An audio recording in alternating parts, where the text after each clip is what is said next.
get started. So for those of you who haven't heard of Being and Becoming, we are a Toronto-based nonprofit that essentially plans and organizes events where people come together and talk about life's questions, big and small. And we think the best way of doing this is through a chorus of voices with different perspectives coming together and sharing their insights and their experiences.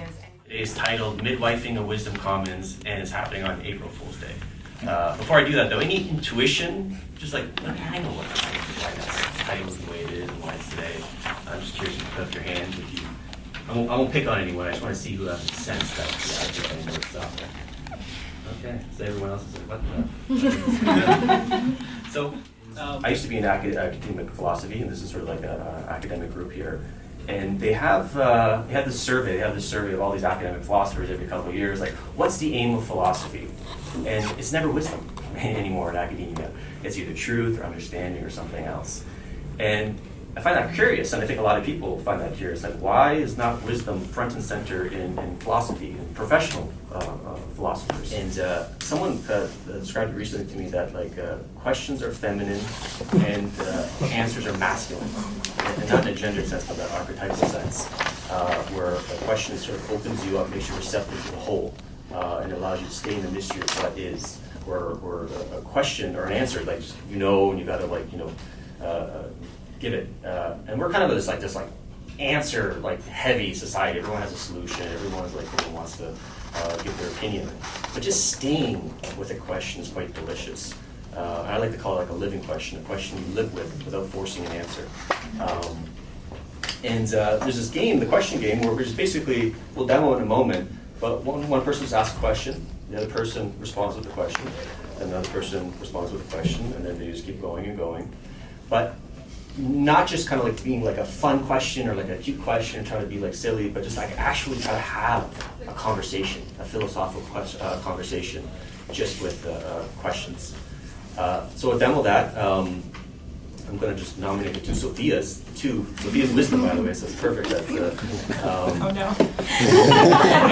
Let's hope we say something wise. And no. Feel free to be foolish, feel free to be wise. So I'll just ask a question, whatever is alive right now. And what's the question actually for today? The question is, what foolishness is preventing wisdom from becoming more common in your life? Okay. That's a mouthful, but I'll kind of paraphrase that, and then Sophia will respond, and then you'll respond, and we'll go. How do we become less foolish? Why should we become less foolish?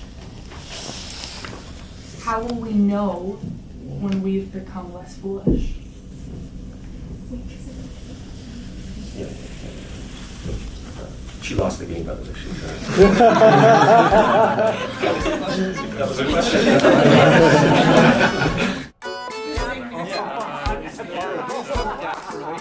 Ideal relationship where one person is significantly more wise than another. For example, age gap, one person is 50, one 20, or wisdom gaps relationship. Foolishness necessarily means presence.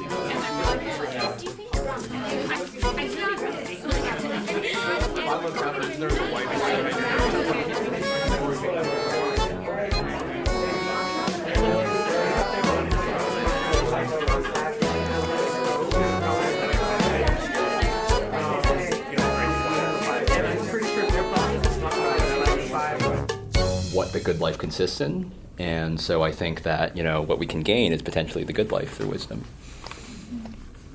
The second one is when there's some people have told you this is foolish, like society or your parents have told you this is foolish, and you do it anyways because you don't know if it's foolish or not. And then the third one is, I think being more foolish or being able to be more foolish allows you to have less attachment to being wise. Mm-hmm.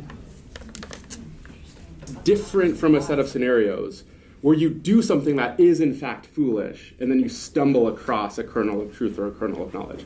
That's not to say that you can only access this through being foolish. You can, of course, access this also through being wise. So when I say a compatibility there, I mean that just by chance alone, we might stumble across something, even though we did something like bad, wrong, foolish, and whatnot.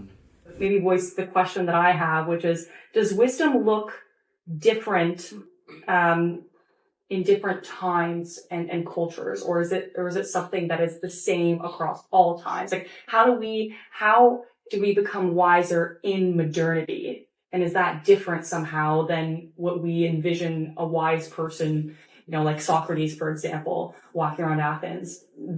Like, is that genre of wisdom incompatible with the way that we can be wise today? But anyway. Sophia, can I add to that? Oh, yes, please do. Yes, yeah. Yeah, one thing I'll share that I love the kind of the exchanges that happen, and I'll just kind of share a bias related to what Sophia just said. The Stoics, they didn't believe that the sage existed, like the perfectly wise person that was wise all the time. They thought that was sort of a myth. Maybe Socrates was, but they didn't think it existed. And I'm of that opinion currently. There's no one kind of singular person who's like wise or sage all the time. And I'm also kind of like seduced by this Buddhistic notion of the next Buddha is the Sangha.